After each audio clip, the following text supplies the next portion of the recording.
a lot of groups have been saying that the laws in C-51 that the Conservatives have put forward, which are now official, are not only bad for the entire country, but that they're particularly bad for certain groups. Amira Elghawaby is the communications director of the National Council of Canadian Muslims.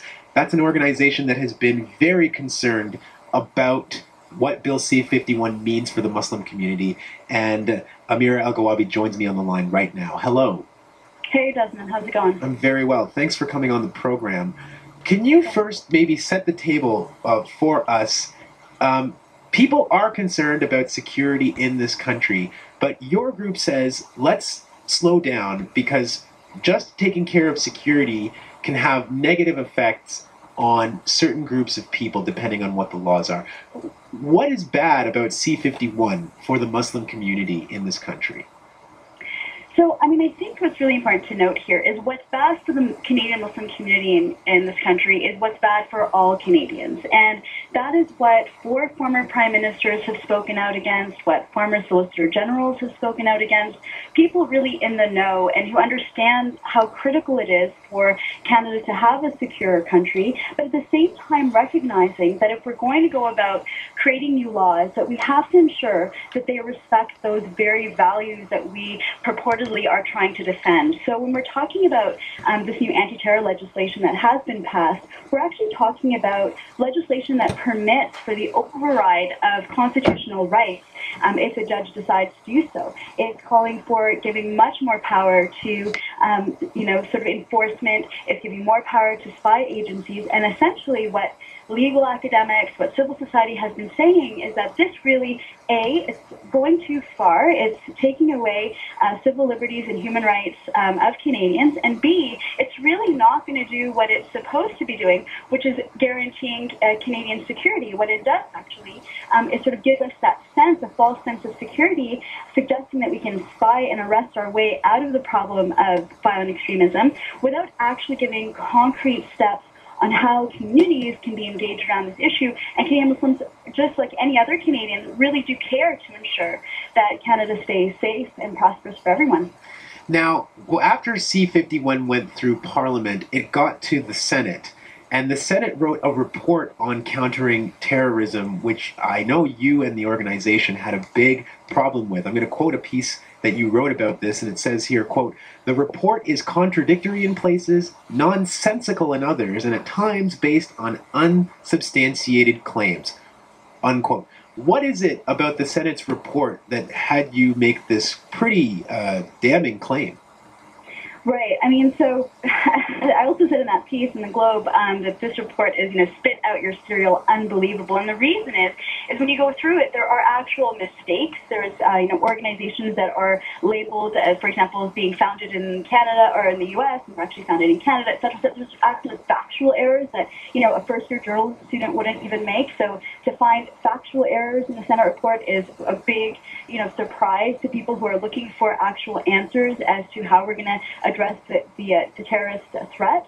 And second of all, what happened is that we saw sort of experts that really are quote-unquote experts. So someone like Ayan Hirsi Ali, who has never lived in Canada, has no concept of what Canadian Muslims and the wider Canadian society is like, pontificated about how we're going to work on this issue together, really kind of, went the wrong way with people. And there are suggestions and recommendations in this report that, by the way, was only supported by the Conservative senators. So the 3 Liberal senators on that committee, and this is very unusual, they dissented. They did not agree with the contents of this report. And, it makes claims like, well, in order to talk to a Canadian Muslim, you have to vet them, you have to give them a stamp of approval. This is really not what we expect from a democracy.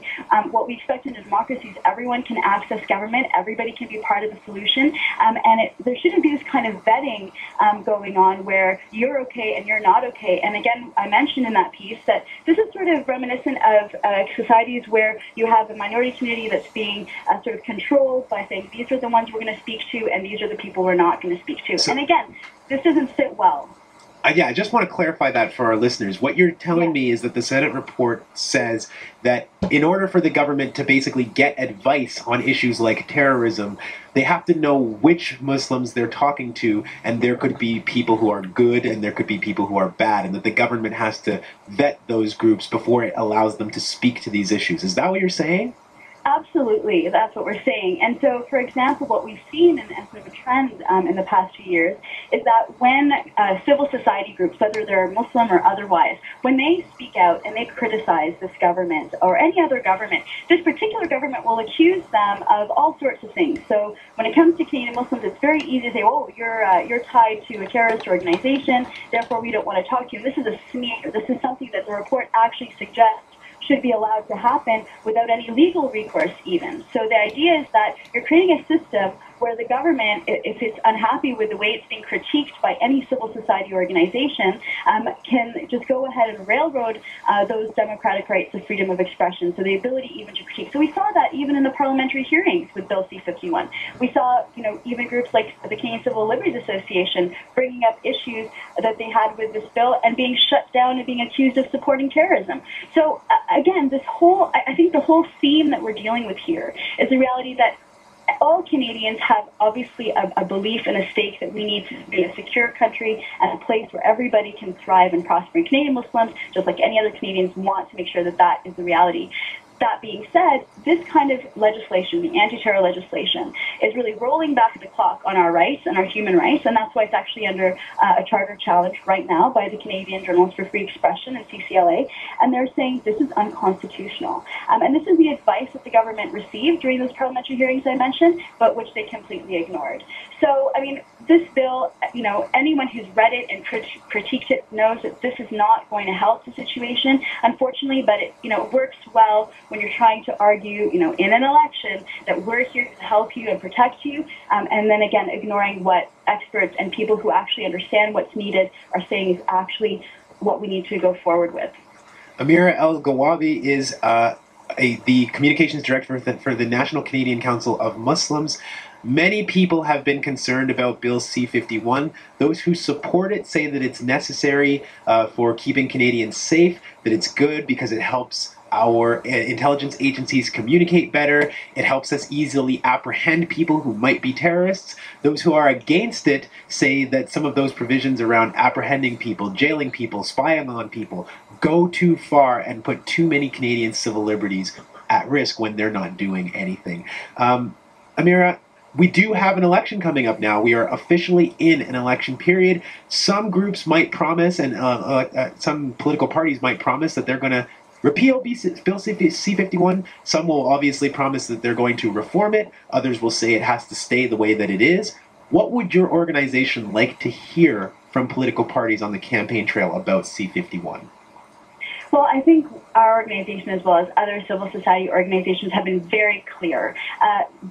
This anti-terror legislation is deeply problematic. It's full of flaws. To try to tinker with it is really not going to get at the root and the crux of this, which is that it's a deeply problematic bill. It gives way too many powers to spy agencies. It gives too much power to be able to override our constitutional rights, which, by the way, would give the terrorists a win, because they are the ones who are attacking our values, and at this time we have to stand up and hold on to those charter rights and ensure that we stand for human rights, and that's what makes Canada so great, as Prime Minister Harper mentioned earlier today. So basically what we're calling for as other organizations and other experts, a repealing of this bill. Let's really look at the issue of countering violent extremism in a holistic manner. What we're hearing from Canadian Muslim communities, as well as stakeholders in social services and mental health, in all of these different agencies, law enforcement, we need a really multifaceted approach to dealing with this issue, and we need a way to sort of listen to the grassroots, listen to what people really need and what Canadians really need, rather than doing things that, just sort of politicizing an issue for cheap political points. Amira, I got to run. I'll have to leave it there with you. Thanks so much for joining the program. Thanks, Desmond. That's Amira Elghawaby of the National Canadian Council of Muslims. Talking about Bill C-51, we're going to be talking about a lot of issues in the coming weeks related to the election that we are now in.